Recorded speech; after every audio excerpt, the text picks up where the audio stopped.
The Woman in Black is a scary movie. It doesn't just fall into the scary movie genre, but it is legitimately actually a scary movie. Having just returned from seeing it, I feel like it pretty thoroughly does its job. My senses all feel heightened after watching it, like sounds and sights are popping out I wouldn't ordinarily notice. I'm not a big horror buff, but I've seen enough of these sorts of movies not to be terrified out of my gourd or to not notice the more typical devices, but I will admit to being pretty unnerved through a good portion of this and to being caught off guard by a number of its scares. It's a classic ghost story and manages to avoid a lot of pitfalls that hurt other horror films that start out with a decent premise, but then the execution falls short.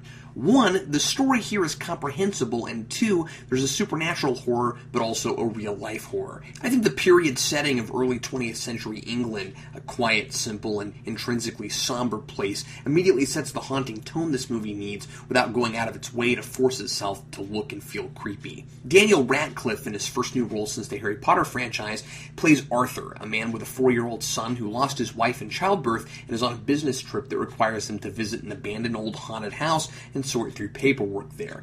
Radcliffe plays about as much dimension as we can expect from this character with the little amount of dialogue he's given. He's unhappy and constantly tortured by his wife's passing, and as much as he clearly loves his little boy, he doesn't seem to derive as much joy from his son as he feels he should.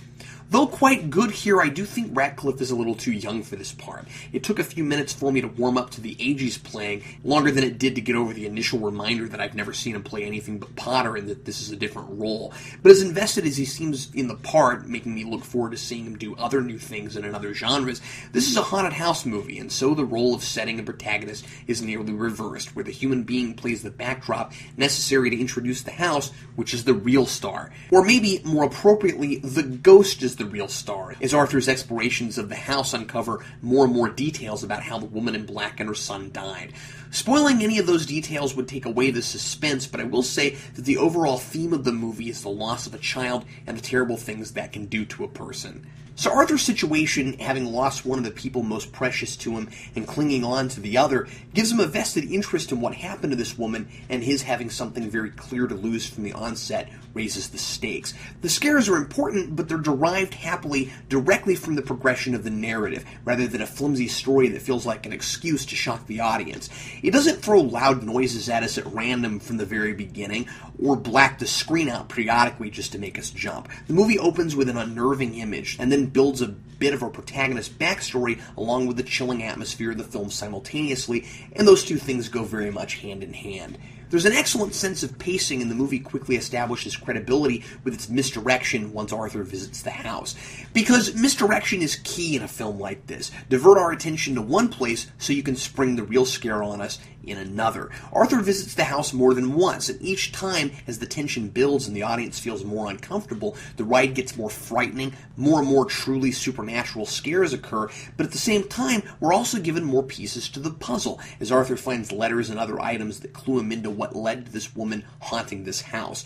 Early on, as these sorts of movies often do, there's a strange noise in a room high up in the house that Arthur investigates. Turns out not to be anything bizarre, but it's not long before we do see something bizarre. A less competent movie may have done 4 or 5 or 6 false alarms in a row, so that once something actually dangerous comes along, it's like the movie cried wolf, and we just don't care anymore.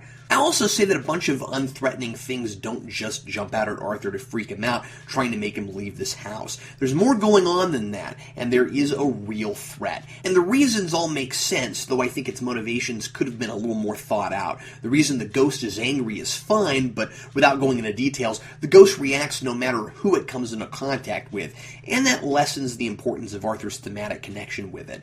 A lot of the scares are familiar, but that's not a problem because I jumped a few times, and that proved to me that the classics still work. The cinematography is well planned, and your eyes go just where the movie wants them to. You always know where a mysterious figure is going to pop into frame, just out of Arthur's view, and the anticipation comes from wondering when it's going to pop up in the shot and what it's going to do. The details of this old house are just spectacular, and it's a fascinating place I found myself very intrigued to explore.